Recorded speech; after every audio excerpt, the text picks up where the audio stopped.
সড়ক জুড়ে বড় বড় গর্ত, অনেক আগেই উঠে গেছে পিচের আস্তরণ, কোথাও আবার রাস্তায় জমেছে কাদা। ভাঙাচোরা সড়কে হেলে দুলে ঝুঁকি নিয়ে চলছে ভ্যান, রিকশা ও ইজি বাইক। সামান্য বৃষ্টি হলেই বাড়ে দুর্ভোগ। এমন দশা মাগুরা পৌরসভার বিভিন্ন এলাকার। বাসিন্দাদের অভিযোগ, শুধু সড়ক নয়, ড্রেনের অপতুলতার কারণে বৃষ্টি হলেই সৃষ্টি হয় জলাবদ্ধতা। যতটুকু আছে তাও ঠিকমতো পরিষ্কার করা হয় না। এছাড়া সড়কবাতি না থাকায় রাত হলেই অন্ধকারে চলাচল করতে হয় বাসিন্দাদের। পর্যাপ্ত সুপেয় পানি, সড়ক সংস্কার, ড্রেন নির্মাণ সহ নাগরিক সুবিধা বৃদ্ধির দাবি পৌরবাসীর।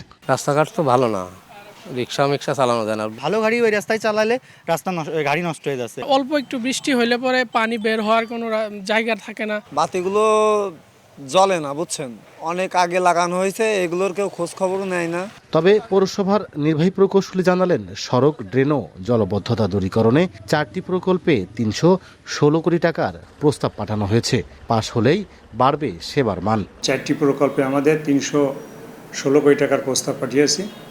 এগুলো আপনার RUDT প্রকল্প, 7 টাউনস ওয়াটার সাপ্লাই প্রকল্প, টেকসই নগর উন্নয়ন প্রকল্প এবং পৌরসভার যে গভর্নমেন্ট থেকে আমরা যে বরাদ্দ পেয়ে থাকি, এই প্রকল্পের আন্ডারে আমাদের রাস্তা, ড্রেন এবং আপনার পানির লাইন, সার্বিক পৌরসভার অবকাঠামোগুলো উন্নত হলে জনদুর্ভোগ কমবে এবং জনসাধারণ আশানুরূপ ফল ভোগ করতে পারে। মাগুরা পৌরসভায় প্রায় 1.5 লাখ বাসিন্দা বসবাস করেন। পৌরসভার 508 কিলোমিটার সড়কের 200 কিলোমিটারই কাঁচা, আর 230 কিলোমিটার ড্রেনের মধ্যে 215 কিলোমিটার কাঁচা ড্রেন।